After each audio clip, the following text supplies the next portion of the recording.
Now tuning in to Earbud Media. Audio for everyone.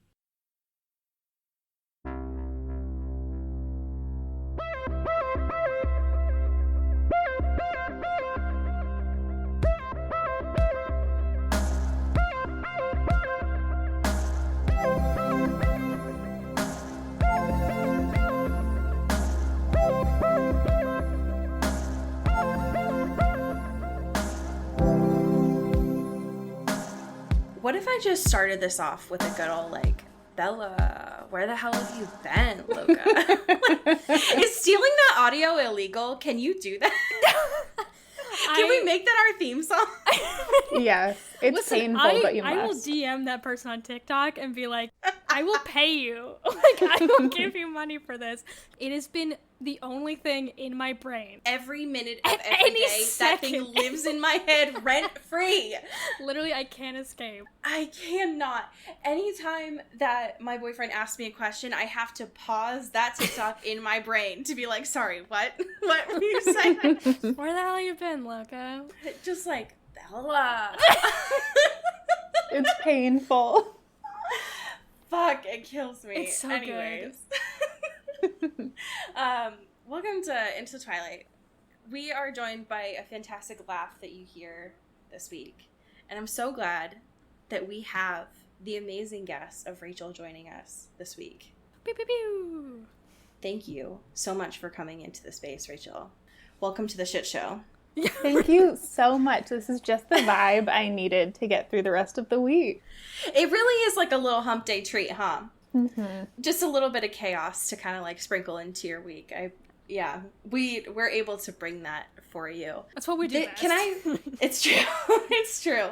Can I just say that this really is, it feels like the intersection of all of our interests combined, that we are able to like have this space and talk about Twilight while still being able to have like journalist backgrounds and like freelance backgrounds from all of us. It makes me incredibly happy and I enjoy that a lot. So thank you for being here. It's a powerful energy. It is. Yes, this is definitely my ideal energy. We could be reading any book in the world, but what are we doing? Right. Rereading Twilight, all millions of pages at this point, and all of the fiction and fan fiction that goes along with it. Absolutely. Yeah, why talk about like really highbrow intellectual stuff when you can do this instead? Rachel, one of the things that we like to do when we come into the space is just talk about how we are and something that is happy and brings us joy this week. So how you doing and what's something that's bringing you joy? Oh, how am I doing? In terms of serious things, my girlfriend got a COVID test and it came back negative. Yay. Look at that. Good to hear. Yes, in terms of light things, I've been making my cat wear a scarf around her neck and she looks so beautiful and she hates me so much, but I enjoy it. That is fantastic. We are going to need photos from that, so. It's the best news I could have heard. Yeah. Is it like a long scarf? Is it a circle scarf? Like, what kind of scarf situation is this? It's like a really expensive, nice, like, hair scarf that you would wear to be trendy. And I was like, why would I wear this on me when you could wear this? Yeah, that's fair. Serving real Robert Pattinson in JQ. Realness, you know? I don't know why the first thing that came to my mind was that fucking Doctor Who scarf, like that long God. one. And just imagining the proportions of a small cat with a really long scarf just brought me a lot of joy. Yeah. I'm just like, no, actually, I'm a cat and I do need this train. It is required, actually. No, that is fantastic to hear. Thank you so much for bringing that into the space. Cody, how are you doing? I'm doing good. Big news this week. I bought a mocha pot. Whoa. Which is like one of those stovetop like coffee makers, and Yeah. my life is changed. I'm a new man. I'm so proud of you. I've been drinking so much bad coffee, and I've broken so many French presses, like an embarrassing amount of French presses I've broken in my day. But this is it. This feels right. How does it feel to be an adult now? You know, I feel caffeinated, that's for sure. I'm definitely caffeinated. If for only one thing, Cody, I am incredibly jealous that you are able to imbibe caffeine. I wish it so much on days like this that the only high I can really get is just from juice. It's just, sometimes it's just not enough, you know? You really sell it, though. You're like, when you're amped on juice, I feel it. Like, I feel that. That's true. Like, a good little shot of OJ really does something. Like, it does make me kind of, like, speedy. But sometimes I do think, like, what would happen if I did just start drinking coffee? Like, caffeine does actually kill me, but, like, what happened? What would happen? What if? You know? Like, what if? As, like, a bit. How much more can I get done? Right. How are you doing, I just want them beans. I'm good. I just, in life and in love, I do just want them beans. I'm okay. I'm back to teaching as of this week, and my brain is so smooth. I'm so tired. Yeah. My students have been asking me so many questions, and I have nothing. I have no answers because teachers are not, so much is asked of us. We're not well paid. We're not given answers, but we are scrutinized a lot. But I have shown my cat a lot in my Zoom meetings when I've shown one of my cats, and that is something that they care a lot about. And so, we're making it work. I would say my happy thing for this week has been one of my cats, Holly, has decided it's been incredibly important for her to just scream throughout my entire teaching. She's well fed. She has so many toys. Toys. She is so well loved. And yet she decides that when the mic comes out, when the green light to record is on, that is her time. Like, she needs to be the one teaching students instead. And goddamn it, one day I might just let her. Because she has something to say. I love this, like, dystopian future. Instead of, like, when we went to school, it was like, oh, if a teacher didn't want to teach that day, they just bring in, like, a movie or some shit and roll it in. Yeah. And be like, all right, here you go. But now in this Zoom hellscape, it's just like you log out and it's just your cat being like, sup. That brings me a lot of joy. Yeah, I'm just gonna get her like a little thing of spectacles, and so she can just chill on the screen and just sleep. And honestly, that might do a lot for their mental health, if I'm being honest. Yeah. So if a teacher had just, I know that, like, we can't, but if a teacher had just brought in their cat when I was younger, the amount of joy that would have brought me. Wow. Mm-hmm. How different our lives would have been. I would have been changed, It would have been so much better. Speaking about amazing pets and weird education stories, let's talk about Twilight. Because, my God, we have some stories to tell. So many formative experiences. Rachel, I'm incredibly interested to hear about your Twilight backstory and how Twilight unfortunately entered your life. Yes, I feel like my Twilight backstory really reveals a lot about me and my reading habits to this day. Oh, I'm so excited. So I did not understand what was happening with Twilight. I think I had one friend who was reading it in 7th grade, and I was like, that's weird. Like, why are you reading about vampires? Because it wasn't a thing yet, right? Like, the YA section was very, like, pink and about prom and boyfriends and dates. And I was like, why are you reading this black book with an apple on it? Like, what's your deal? And then one of my other friends started reading it, and she was like, Rachel, you have to read this. And she started talking about the vampires, and I was like, I don't care about vampires. And she was like, no. These books are about sex, and you're going to want to read all of this. She was like, there's this hot vampire, and he wants to sleep with the girl, but they can't ever have sex. And I was like, I'm sold. This is the series. That's all you have to say. That's all I needed. Why did you tell me about the vampires? I didn't need that part. I just needed the sex. That's beautiful. You know what? I feel like that is a very common conversation that happened. That does not surprise me at all. That I feel like a lot of people led with the vampires, which they should not have. Right. Mm-hmm. I think it makes a lot of sense that your friend led with, like, it's about horny teenagers who want to fuck, but they can't fuck. Yeah. And then it's like, perfect, you sold me. And then they just slide in at the end like, and actually there's vampires involved.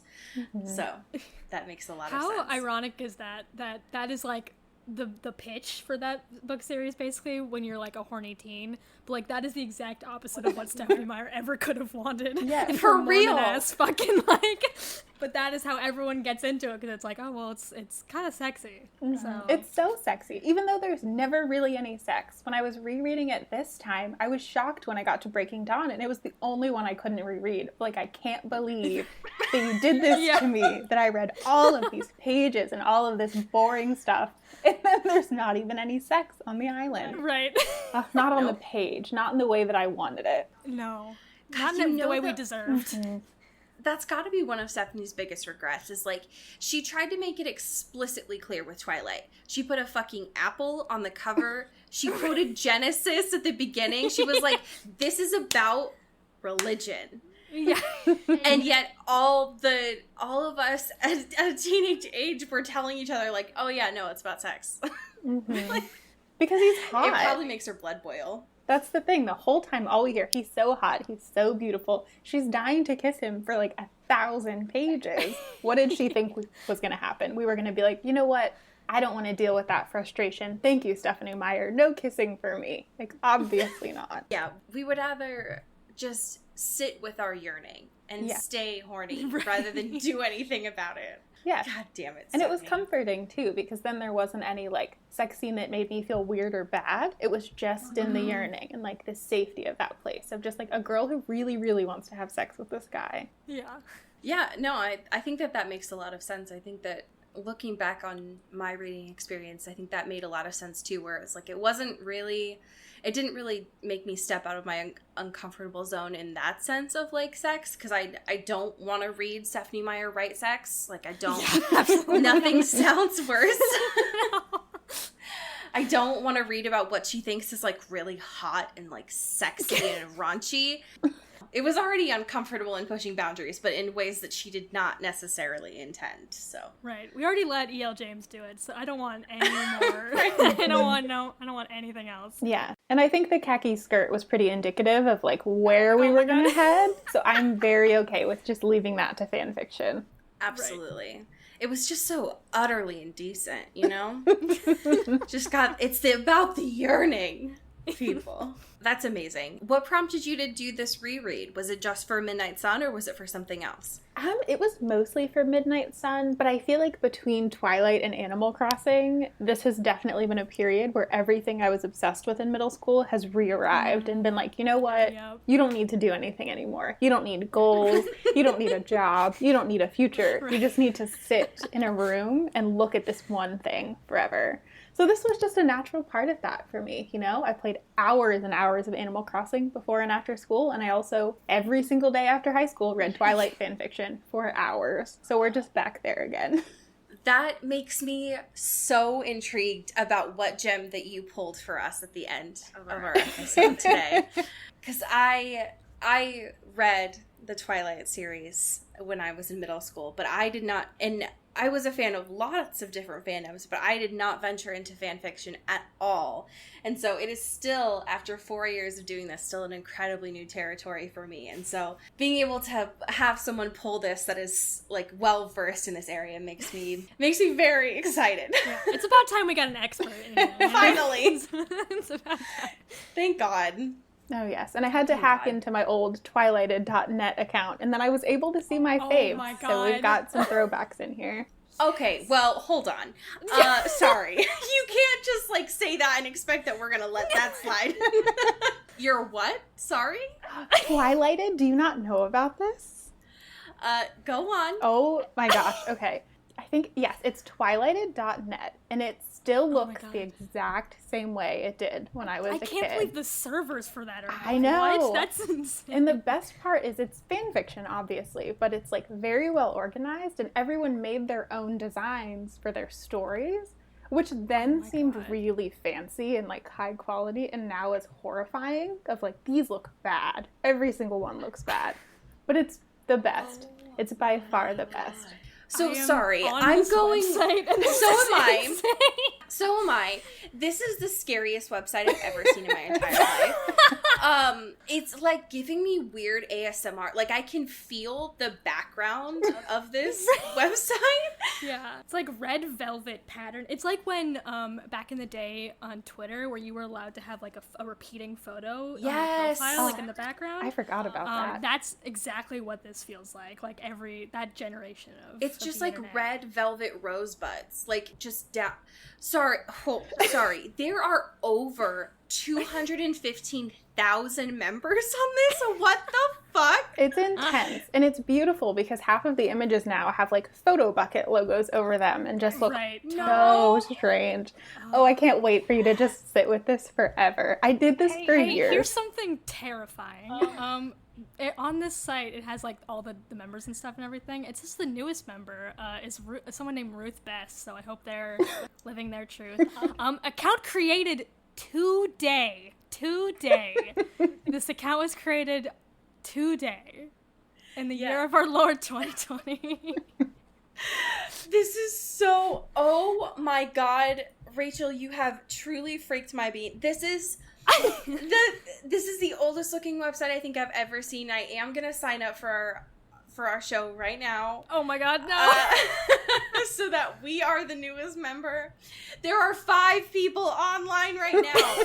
That means aside from us, there are 2 other people. Mm-hmm. And it's so good. And it's so smutty. Like, it's the most intense. And you have to have a login to see everything. I can't believe it still exists. I was genuinely shocked that my account hadn't been, like, eaten. Like, Yahoo emails are gone. Like, how is this still here? Who is paying for this? Yeah, who's paying for the fact that this website still exists after all this time? I'm glad you remembered your fucking login I know. information. I could not believe it. But that's what happens when you never change your password. Hey, listen. Oh my god. Okay. Wow. This is amazing. Thank you so much for sharing this with us. Anytime. Wow. Okay. Well, we will definitely have to return to that when we get to our fan fiction. I know that I say this like whenever something important comes out, but we have what I would say the most longed for current events news update in a long time. And I'm so excited to talk about it because I have been buzzing with excitement since I saw this earlier today. Cody, would you like to share this piece of current events news? We're back at K-Stew Corner, everyone. Welcome. It's warm here. It's truly cozy. It's cozy because after years, we finally have happiest season content. Tangible, real, actual happiest season content. Oh my god. It just makes me so happy. Thank you, people, for having these exclusive photos. We got cute ass photos. Casey's hair is so long. It's unnerving. It's never, I mean, I know that it's been this long before, but it feels like it hasn't been this long in years. It's been so long. I don't know her. I'm so excited. So we have just over 2 months before this movie comes. I mean, it says in this People article that it's coming to theaters, which, like, well, yeah, sure. Okay. Can't wait to find out which service they're going to be dropping this on. I'm so excited for this. The photos are making me incredibly happy. One of the things that I will say, the first one that they put on here of Kristen and Mackenzie Davis and this terrifying reindeer. Tell me that Mackenzie Davis does not look like Dakota Johnson with her profile here. Yes. Oh, sure. Very much. Would that not be the quickest edit to do? Because, wow. Yeah, which is honestly what we deserve. I would really like that from, like, a weird self-love perspective of, like, Bella kind of hooking up with Bella kind of in this weird, twisted universe.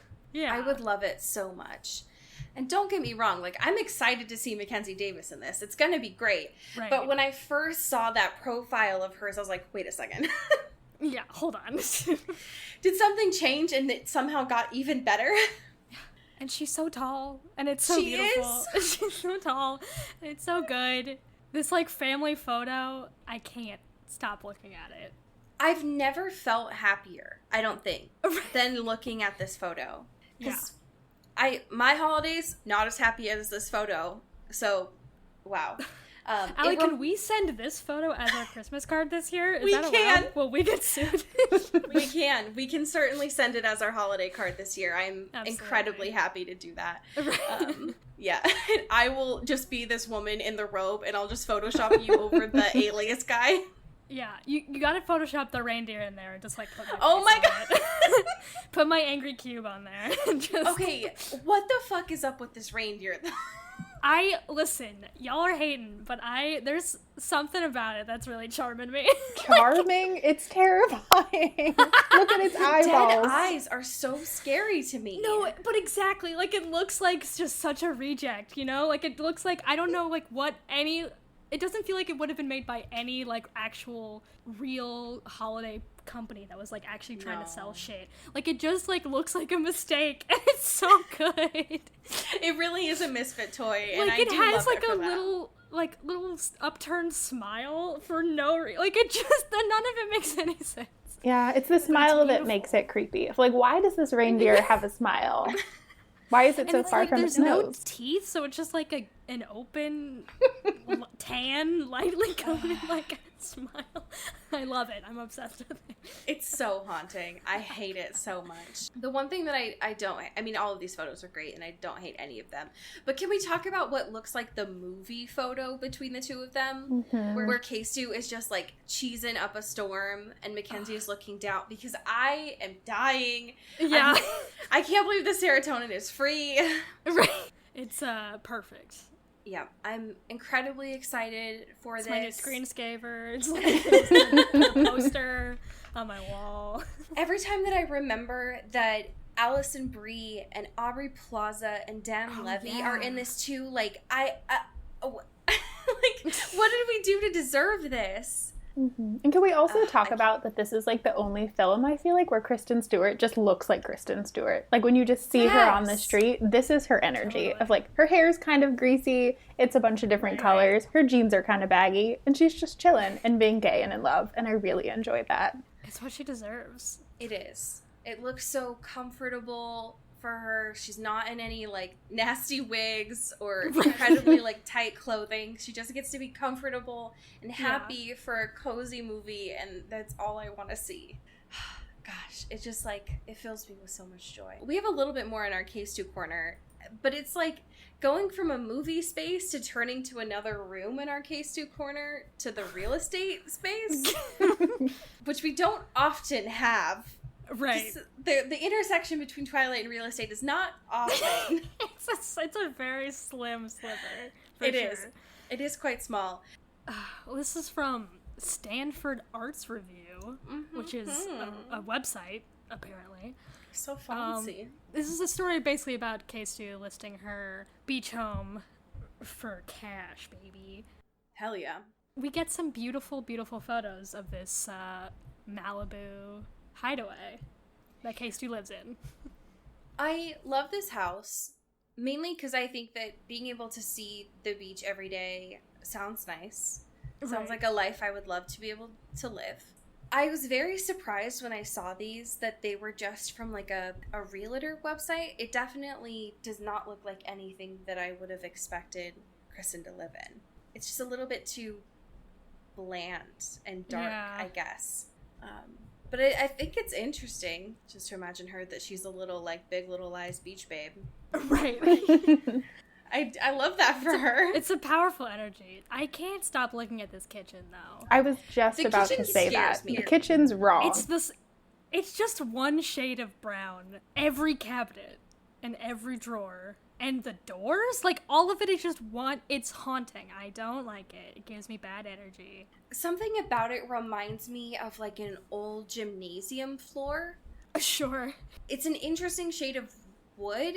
Like, it's an interesting tone of wood, I guess, in the fact that it's, like, almost like an orangish brown.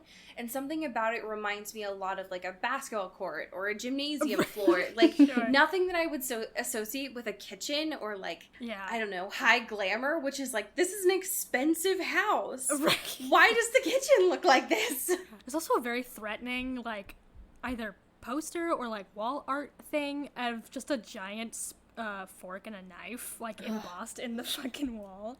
Ugh. Can you imagine seeing that if it was, like, your house was dark, like, you didn't turn the kitchen lights on, you just see shadows of what look like weapons on top of your stove? Absolutely not. Sounds like my worst nightmare. Yeah. Things I don't hate are our last piece of news here. I'm so excited to talk to you all about this. I honestly can't remember because it's been 4 years and we've done this for so long.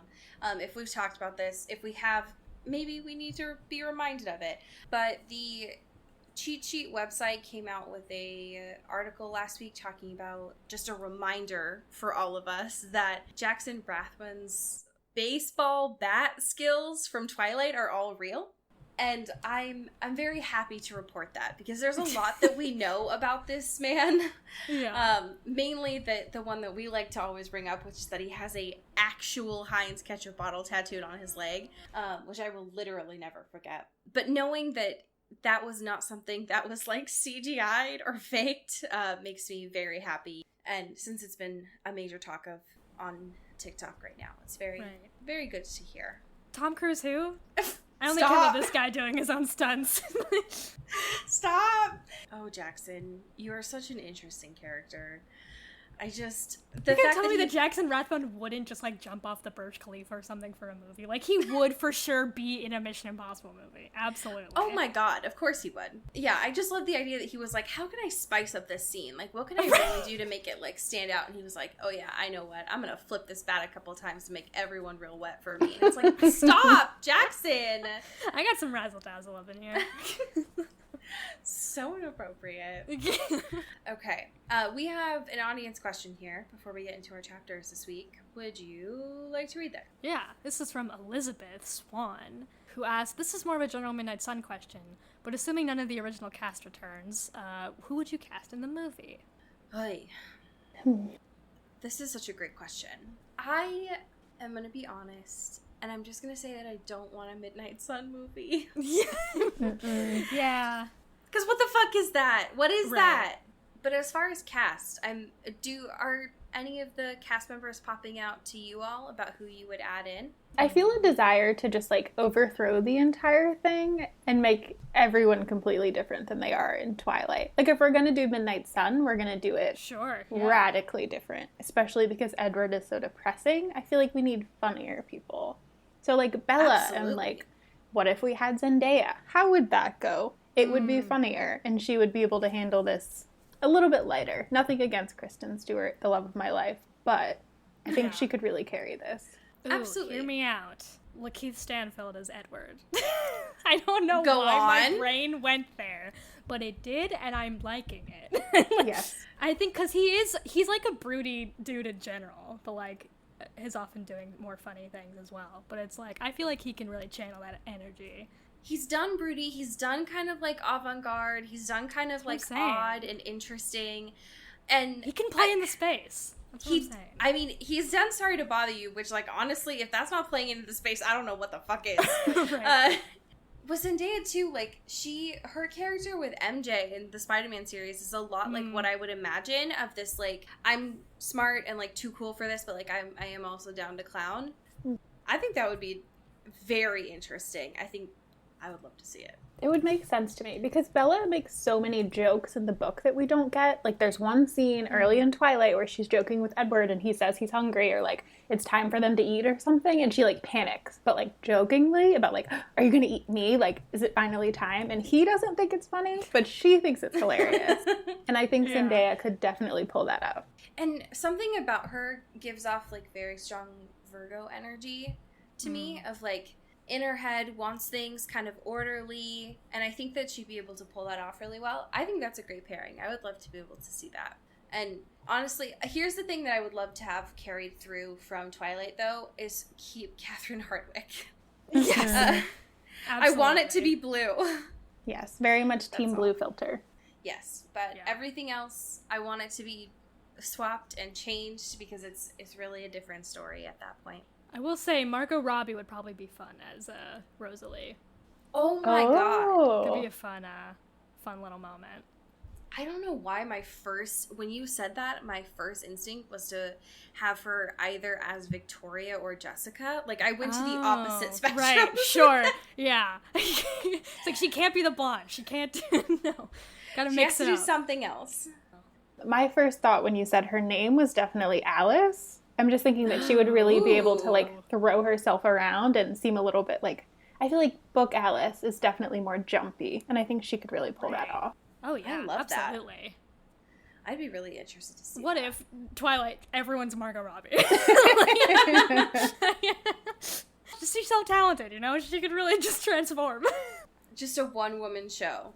I love that. Rachel, I'm so excited that we were able to bring you on for the 2 chapters that we're talking about for today, because some might argue that these are some of the most infamous of chapters, that when you think about Twilight the book and also Twilight the movie, these are like 2 of the big ones, the early part here. So I'm incredibly excited to know what are your like initial thoughts with Midnight Sun so far, and then reading chapter 9 about Port Angeles, and then also the theories in chapter 10 what are your feelings with Midnight Sun so far? Oh gosh, I have so many feelings about Midnight Sun. I think in some ways I feel like Stephanie Meyer did herself a disservice with Midnight Sun because Edward is so much scarier in this. Mm-hmm. Like, I kept jotting down when he would, like, snarl or growl or, like, do something that Bella wasn't aware of, but that was very, very, like, animalistic. And I also did not realize how early in Twilight that he starts watching her. I know there's a scene where he's, like, watching her read a book in her yard. And in Twilight, Bella's just chilling. But in Midnight Sun, Yes. it's like, he's there from that moment on. And I think I expected Midnight Sun to be more like Edward's going on adventures and doing vampire things and, like, going to Italy to eat pasta because he can, and it's literally just like, now he's in the rocking chair and he's watching her, and now he's in a tree and he's watching her if they're not together. So that was my general Midnight Sun thing. It also, especially these chapters, fed into my theory that, like, they're not in love with each other, and Bella just wants to be something else because she already thinks she's weird, and Edward just wants to be human really, really bad, and can do that through Bella. So it threw me off. The whole book, it really made my mind start spiraling. Interesting. Yeah, those are really interesting points. I think I would much rather read a book about Edward regularly going to different parts of this country or this continent because he could and he's bored, than moving to different parts of Bella's house and killing spiders because he's bored and watching her. Right. It would bring so much more to their conversations, and it would show that, like, he's been around for so long and this is how he spends his time, rather than, like, essentially his life has been on pause until she has shown up. So I agree. I think that's super interesting, and I'm glad that you brought that up. This first chapter here of Port Angeles is a wild one. It's some might say, and I am the some here, that it's awful.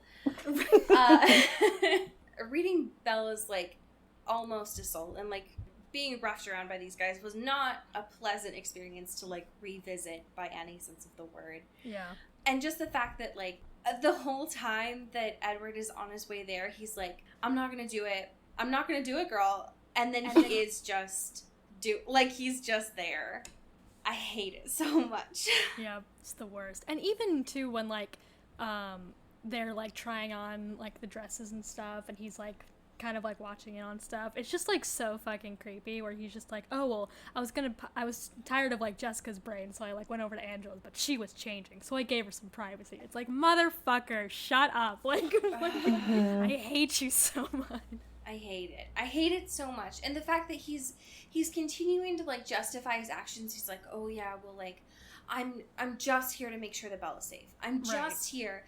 But I don't even know if she's, like, wants to be a part of my world. But I'm going to keep focusing on her, and I'm going to watch her every single movement. But I'm going to be so hyper-focused that I don't realize that she's not in the store with them. Edward, you have one job that you have imposed on yourself. Like, what are you doing? How did you lose track so quickly? Yeah, this chapter definitely lost all of the romance that I felt when I read it in Twilight, because to Bella, it's just like, she was scared for a minute, but she thought she could defend herself. Not true, but she thought she could. And then, like, Hot Boy shows up, she eats mushroom ravioli for some weird reason. It's the best time of her life, she gets answers, they move on. But to Edward, like, the whole chapter is horrible, because it really is, like, he's creepy, now these people are creepy, now he's creepy again, and then he's gonna go on this, like, I'm gonna save the world thing and get this guy arrested, and it just, it wasn't what I wanted to spend my time reading. And again, it's just like, Edward's brain is so much weirder than I thought it was. He's, like, so self-righteous, which is so unnerving as a reader, because you're, like, you're watching him grapple with, like, him hating himself for being a monster and not wanting to be a monster, whatever, and also, like, posturing himself over these other dudes that are, like, really bad and awful, and being like, well, I'm gonna kill those guys. And it's, like, this weird, just, like, trying to justify his own behavior in order to protect her from other bad behavior. And it's just like, we can't, like, really rationalize ourselves into this, man. And in Midnight Sun, we get so much more of the other vampires, too, that it's even harder to sympathize with Edward, of, like, what is your deal? Like, why are these people hanging out, reading books, like, falling in love, playing the, you know what I mean? Like, they're doing things, and he's literally, just like you said, like, I sat here and I waited, and then the girl, which he calls her a million times with her creamy skin, which he points out a million times, gives him a reason to exist, and now he's a guardian angel, even though he wants to kill her and smell her forever. I hate it so much.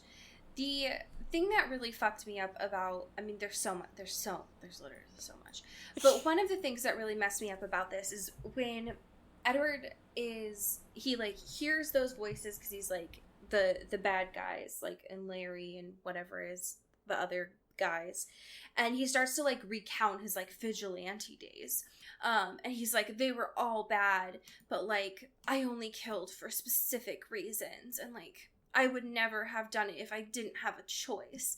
But I'm, like, morally better than they are. At one point, he's like, I played judge, jury, and executioner. It's like, shut the fuck up, dude. Oh, God. Like, I hate him so much. But he gets to one in particular that he starts talking about this, like, horror basement. And it sounds like he's talking about H.H. Holmes. And it confused me because H.H. Holmes was not alive when Edward is alive.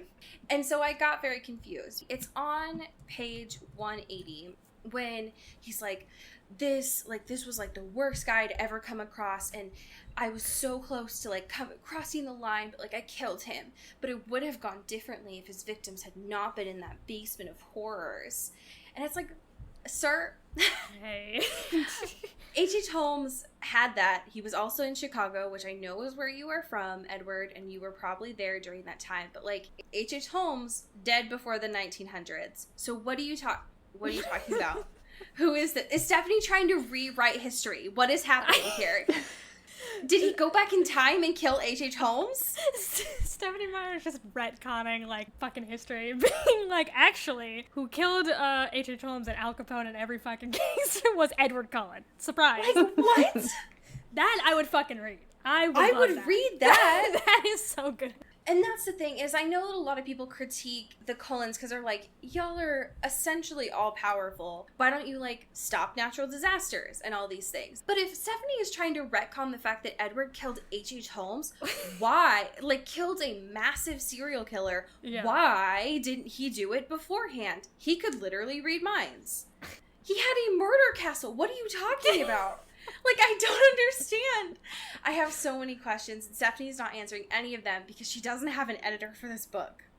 Yes, and on that subject, I have to say that I definitely realized how heavy-handed Stephanie Meyer is with this, because how is it possible that, like, the name that they're joking about Bella having when they're talking about mind reading is Jane? Like, wouldn't Edward think about Jane and be like, oh, terrifying, like, painful monster girl? And also, how did she get away with them going to a restaurant that was named Bella in any way, shape, or form? Like, everyone else would get that edited out. If anyone ever bothered to take me to a restaurant where my name was in the title, I would be so concerned that there was like a special deal where they come out in hats and sing because I have the name that the name of the restaurant is. Absolutely. There's no way I would ever walk into that. There's no way. Yeah, that's a trap. That's a trap. It is a trap, and yet she walks in because she's so like dazzled by him. Dazzled. Speaking of dazzling, we finally get arguably the perspective that I care about most in this book, which is the waitress at Italia. Finally. What a fucking treat. All the questions I had answered. All I wanted to hear was from her brain, and it was beautiful. Our patience was worth it. We finally got it. Again, after all these years. When the hostess is like, you know what? Fuck Bella. I'm gonna write my name on his plate in marinara sauce. I think she said her phone number too, right? Oh yeah, like her name and her phone number. Which, like, so much work to do in marinara sauce. That feels like a really difficult thing to do. You would either need to have a really big plate or really small handwriting. She has like a piping bag full of marinara sauce. Oh, Like, this is a very, like, inconvenient bit, but I appreciate it a lot. but I love it so much. Shoot your shot, girl, you know? Absolutely. I love, too, that, like, they walk in, and she, like, immediately looks at Bella, is like, that's his sister, or his cousin, or something. They're not. They're not. They're not. There's no way. No, absolutely not. Wow. That's all I've been wanting, is to know, like, what it was that prompted this hostess to be like, yeah, I'll get multiple Cokes for this girl who looks visibly shaken and one mushroom ravioli for this table, but I do need to thirst, though. Right. I will need to thirst, actually. Yeah, no, that's amazing. Other than that, I feel like this chapter really did not surprise me for the most part. Like, it's a lot of the same conversation that happens in Twilight of Bella having these theories. Mm-hmm. It's just a lot of, as usual, a lot of Edward being like, well, but if she figures it out, then she's gonna leave, and I can't let her leave, but maybe I should let her leave, but I can't, like, he's just having these same arguments while Bella's just, like, literally just drinking and shivering.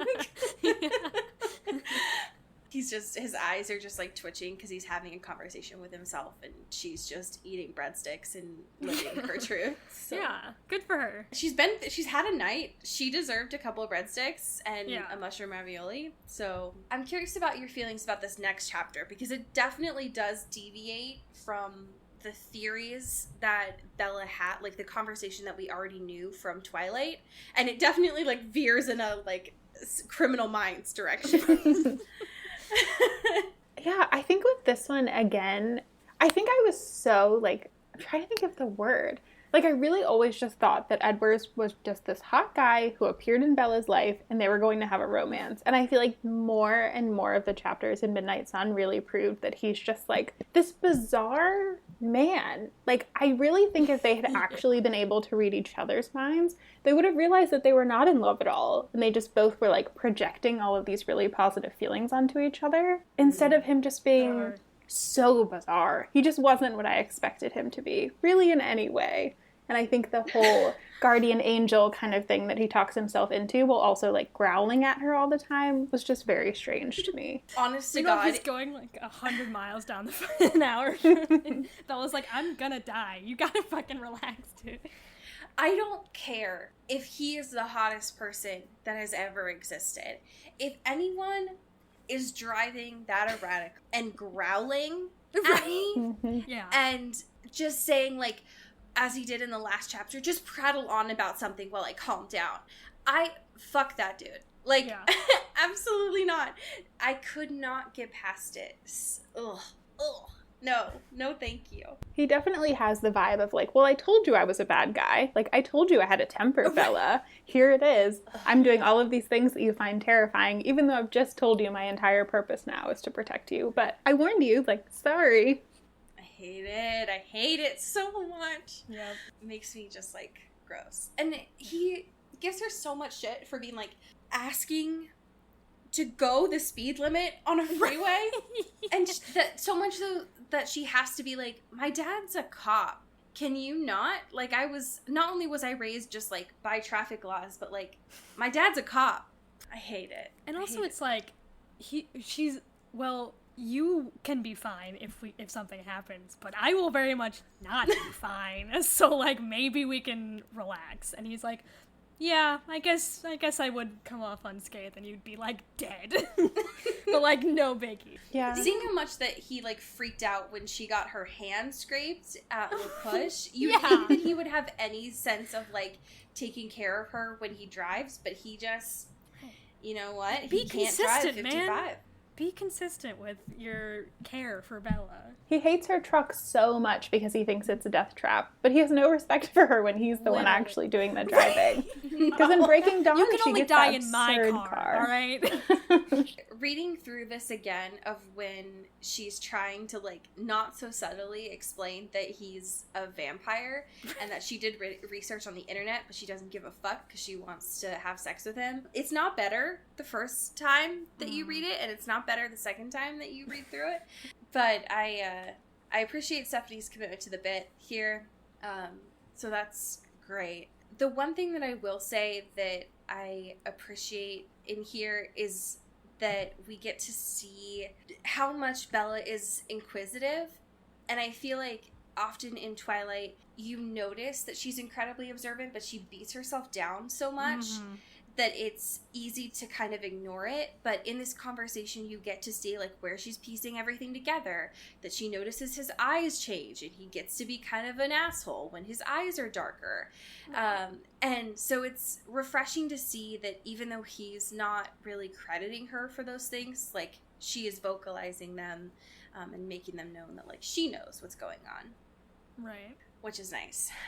But once they end up leaving, Bella goes into her house once he drops her off. Shit, like, completely changes from the book. This completely took me by surprise. I don't know about you all, but I was not expecting it to go in the direction of, like, yeah, like Criminal Minds area of, like, we gotta take care of this situation. I'm loving this Edward Carlisle relationship that's happening. Like, Me too.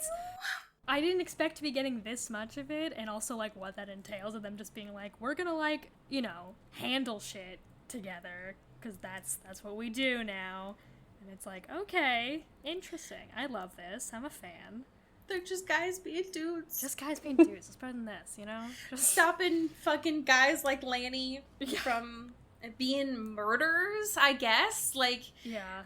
But, yeah, I was not anticipating this, and so getting a lot more of, you know, Edward having to ask Carlisle to be like, listen, I want to kill this guy. Like, I want to kill it really bad. Don't let me do it, but I do want to. I want to do it really bad. Can you please get me a stress ball, and can you just go and take care of this? I need my emotional support, Carlisle. Oh, that's exactly what he is. It was interesting to me, though, that this section was so well written, because it almost reminds me of much later when Stephanie Meyer talks about highways in Arizona for, like, ever, even though no one cares. Right. And I think at some point Stephanie Meyer really just does not want to be writing Twilight, and she's like, so here's a little, like, crime show really quickly, and later we talk about roads. These are just, like, writing exercises she gave herself that she didn't take out of the draft. She was like, oh, I'm just gonna, like, really get the gears turning and, like, you know, do an alternate universe kind of thing. And then just never took it out. It's just in there now. I also noticed that this part is better because it has far less dialogue than most of the other sections. And I agree. I think that Stephanie does a lot better when she's not writing directly about Twilight and it's something a little bit different, but also when she does not have to write direct dialogue. Something about that I think really trips her up. And so when that is not part of it, she's like, oh, okay, I can write again. I can do this. Yeah. But yeah, so just a brief little, just a little crime show moment as a treat. Yeah. And then fucking Edward comes back, sneaks into Bella's bedroom, and says that he's a, quote, guardian vampire. Well, Stress. I guess we can do that. Because sure. And those are chapters 9 and 10. So next week, we'll be looking at chapters 11 and 12 and really just getting in there slowly but surely. But we have some fantastic patrons to thank. We have another TikTok here, similar to what we had last week. We can't be stopped. We cannot. Cody, would you like to describe the selection, your TikTok selection that you have pulled for us this week? I've curated this week.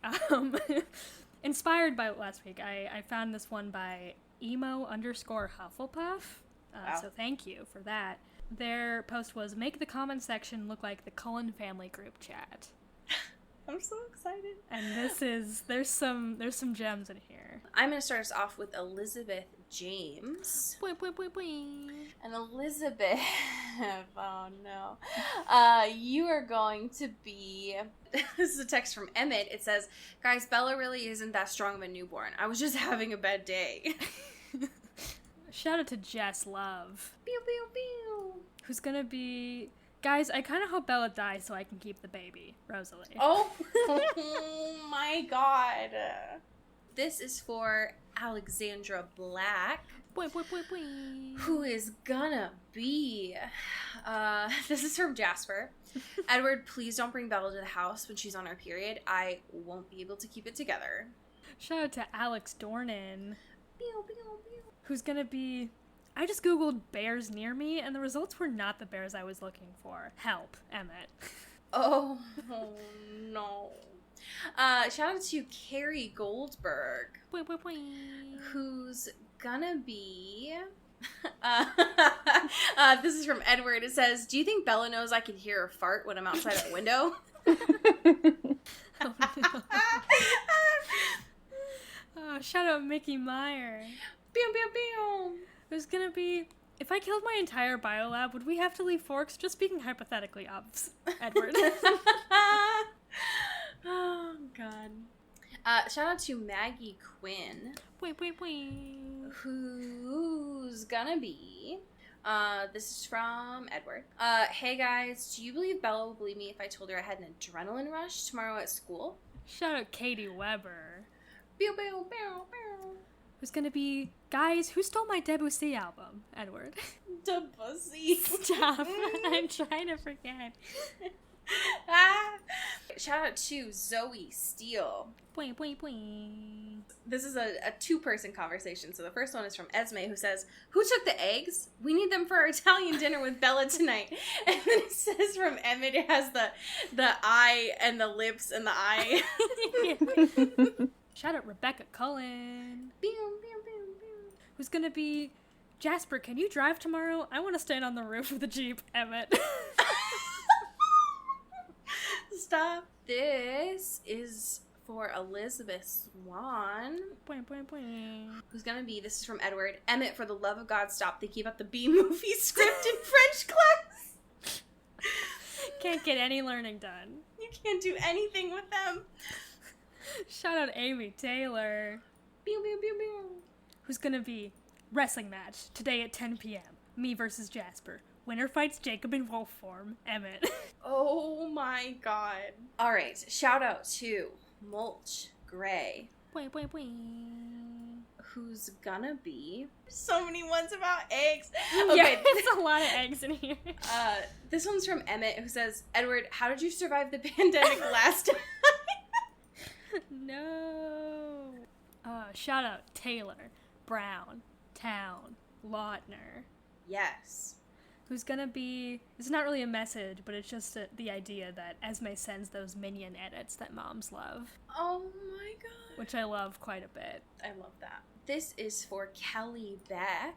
Shout out to Kelly Beck. This is from Edward, who says, also, Emmett and Jasper, can you guys please stop spying on me and Bella through the window every night? Thanks. Amazing. Shout out Aaron Salinger. Pew, pew, pew, pew, pew.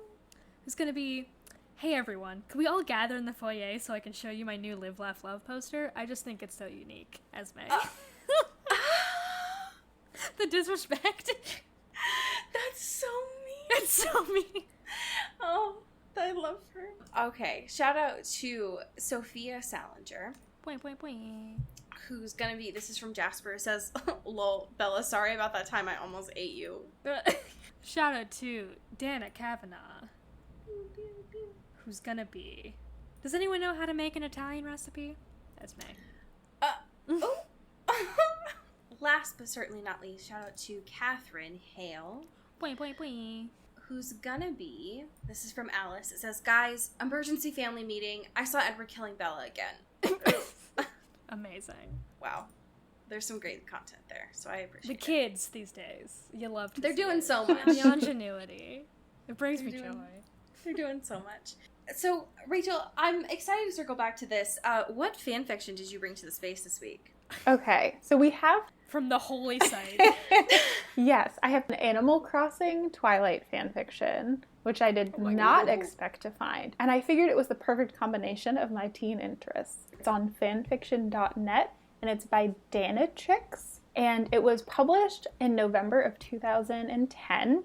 It has 5 favorites, but 16 reviews. And it's a parody horror rated teen between Tom Nook and Bella. Oh my god. My God. So we'll get to it. Prepare yourselves. But it's not as bad as you think.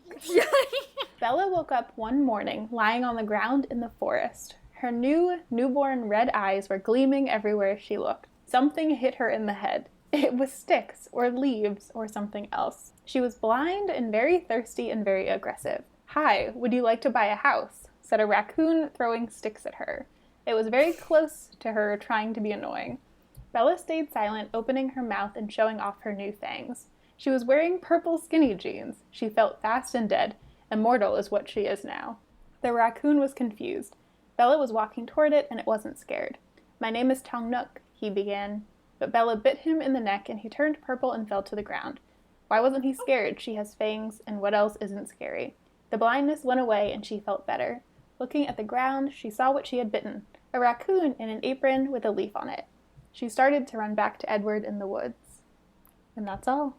Wow. Whoa. Wow. Truly beautiful work.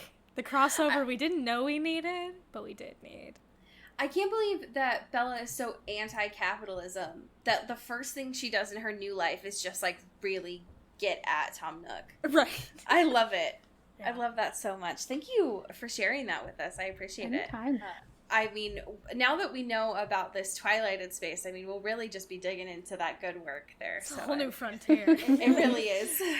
It is simultaneously both the old frontier and the new frontier, so I appreciate it. Rachel, it has been a joy to have you with us this week. Where can folks find your work and support you? Yes, so I'm the senior editor at Bitch Media, so one way to support me is by supporting Bitch, and you can join the Rage. You'll get a really gorgeous print issue every quarter, and also just some cool merch, and you'll just be a part of our little community. We also have a book club. I'm literally drinking out of my Filled with Rage mug. Yay! I didn't even plan this, but it's here. The best. It's the best mug. And in general, outside of Bitch, I'm also a freelance writer, so you can follow me on Instagram, Twitter, my website. Everything is the same. So I'm Rachel Charlene Lewis, and all of my usernames are Rachel Charlene L. So that's all. Hell yeah. Well, I am excited to get to fucking next week's chapters, but for now, as we say here in the Pacific Northwest, Get bit. get whipped. Ooh. Ow! Into the Twilight is an Earbud Media production. Our theme music is by Eli Krauss, and our artwork is by Maddie Padilla. Follow the show on Twitter at Into the Twilight, and support us on Patreon at patreon.com/intothetwilight. Send us an email or a fanfiction at intothetwilightshow@gmail.com. You can find Allie at Into Wild Places and me at Cody Crow.